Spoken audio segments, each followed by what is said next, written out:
आपके भी लेप्रोस्कोपी के बाद यहाँ पेन हो रहा होगा, मेरे भी हुआ था जब मेरी लेप्रोस्कोपी हुई थी। और ये लेप्रोस्कोपी के बाद ही शोल्डर पेन क्यों होता है आखिर, इसके कारण आपको जानने का दिमाग में बहुत बड़ा सवाल होगा। तो मैं doctor Sushila Saini, gynaecologist and obstetrician, आज आपको लेप्रोस्कोपी के बाद ये शोल्डर पेन क्यों होता है इसका जवाब देने जा रही हूँ।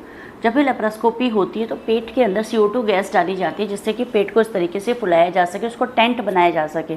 और टेंट बनाने के बाद में उसके अंदर दूरबीन डाली जाती है, इसके ऊपर लाइट लगाई जाती है, जिससे कि टेंट के अंदर रोशनी हो जाती है और हमें अंदर की चीज़ें दिखाई देने लगती हैं। यदि हम टेंट नहीं बनाएंगे तो हमें अंदर दिखाई नहीं देगा और काम करने का स्पेस नहीं मिलता, क्योंकि जो हमारा पेट है वो रूटीनली कोलैप्स्ड होता है, यानी कि पिचका हुआ होता है। अब उसमें यदि गैस भर देते हैं, जैसे गुब्बारे में गैस भर दी जाती है, तो एक तरीके से फूल के एक कैबिनेट जैसा बन जाता है, जिसके अंदर स्पेस क्रिएट होता है। स्पेस क्रिएट होने के कारण हम इंस्ट्रूमेंट अंदर डाल के उसकी सर्जरी कर पाते हैं। और ऐसे ही उसके अंदर लाइट भी लगाई जाती है, जिससे कि अंदर दिखाई दे सके, क्योंकि अंदर तो किसी प्रकार की लाइट होती नहीं है। तो बाहर दूरबीन के ऊपर लाइट लगाई जाती है, जो ट्रांसमिट होकर टॉर्च की तरह हमें अंदर रास्ता दिखाती है। अब इसके साथ ही साथ जब भी सर्जरी की जाती है, तो जब ब्लीडिंग हो जाती है या थोड़ा बहुत कोई कचरा फैल जाता है या कुछ भी होता है, तो उसमें पानी भी डाला जाता है, जिससे कि अंदर उसको धोकर साफ़ किया जा सके। तो पहले पानी डाला जाता है, धोया जाता है, फिर सक्शन से उसको साफ़ कर दिया जाता है। लेकिन पूरा का पूरा पानी बाहर नहीं निकल पाता। तो जब सर्जरी फिनिश हो जाती है तो गैस को पूरी तरह से बाहर निकाल दिया जाता है, तो पानी और गैस थोड़ा अंदर रहता है। तो CO2 और H2O, यानी कि जो कार्बन डाइऑक्साइड गैस होती है और पानी होता है, दोनों का एक केमिकल रिएक्शन होता है, जिसकी वजह से बाइकार्बोनिक एसिड बनता है, जिसको कि H2CO3 कहा जाता है। यानी CO2 + H2 = H2CO3, और H2CO3 इज़ द बाइकार्बोनिक एसिड। और ये जो अब आप सोचेंगे कि सर्जरी तो हम पेट में कर रहे हैं, शोल्डर में पेन क्यों हो रहा है, वहाँ तक तो हमने कुछ किया ही नहीं है।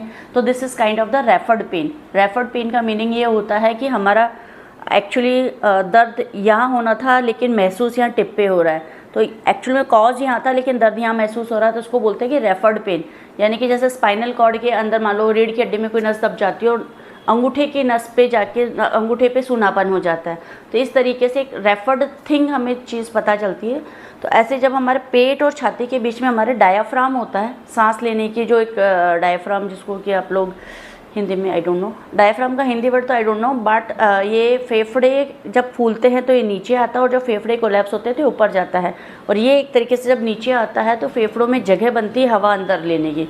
तो ये सांस के लेने की एक मसल का है, और इसमें एक इसमें एक नर्व आती है, जिसको कि फ्रेनिक नर्व कहा जाता है। ये फ्रेनिक नर्व इस बाइकार्बोनिक एसिड से इरिटेट होती है। इरिटेट होने के कारण इसमें पेन क्रिएट होता है, और इसकी सप्लाई यहाँ पे शोल्डर पे भी होती है। इसलिए इस नर्व के इरिटेट होने के कारण हमें पेन या शोल्डर पे महसूस होता है। और जब हम लेट जाते हैं तो ये पेन बढ़ जाता है, क्योंकि जो पानी होता है वो डायफ्राम के पास में और पहुँच जाता है, जिसकी वजह से दर्द बढ़ जाता है। लेकिन जैसे हम बैठ जाते हैं 30 डिग्री या 45 डिग्री एलिवेट हो जाते हैं या खड़े हो जाते हैं, घूमने लग जाते हैं, तो ये पेन कम हो जाता है, क्योंकि पानी निचले हिस्से में चला जाता है और नर्व का इरिटेशन बंद हो जाता है। और 24 से 48 घंटे के अंदर धीरे धीरे ये पानी एब्जॉर्ब हो जाता है, वो एसिड खत्म हो जाता है, और उसके बाद में 48 घंटे के बाद ही पेन नहीं होता है। इसलिए यदि आपको पेन हो रहा है तो उसके लिए चिंता ना कीजिए, थोड़ा बहुत आप पेन किलर ले सकती हैं। और ज़्यादा से ज़्यादा आप घूमते रहिए, और लेटते हैं तो आप थोड़ा सा हेड एंड को एलिवेट करके रखिए, यानी कि कमर के पीछे की तरफ शोल्डर्स के नीचे तकिया लगा लीजिए, जिससे कि एक आपका ढलान इस तरीके से बन जाएगी, जो भी पानी है या कोई भी कलेक्शन है पेट के अंदर वो नीचे पेल्विस की तरफ चला जाए, और आपके डायफ्राम की जो फ्रेनिक नर्व है उसको इरिटेट ना करे। इस प्रकार आप इस प्रॉब्लम से बच सकते हैं। बट जिस पेशेंट को होती है, डेफिनेटली हम मानते हैं कि काफ़ी ज़्यादा होती है और कई बार असहनीय भी हो जाती है, बट इसको अवॉइड नहीं किया जा सकता। हम लोग पूरी कोशिश करते हैं कि अंदर किसी प्रकार का पानी या गैस नहीं छोड़ा जाए, लेकिन फिर भी थोड़ा बहुत तो अंदर रहता है, जो अपने आप धीरे धीरे बॉडी में एब्जॉर्ब होता है और निकल जाता है। तो 48 से 72 घंटे के अंदर अंदर पूरी तरीके से प्रॉब्लम कम्प्लीटली ठीक हो जाती है।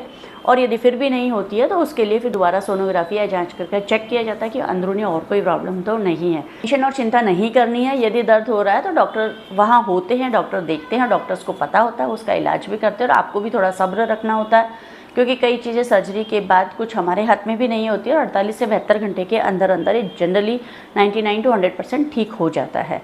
तो फ्रेनिक नर्व इरिटेशन के कारण आपको शोल्डर पेन होता है, और ये रेफर्ड पेन है, यानी कि शोल्डर पे किसी प्रकार की चोट नहीं लगी है, आपको पेट के अंदर ही पानी और गैस के इरिटेशन के कारण ये दर्द होता है। Thank you.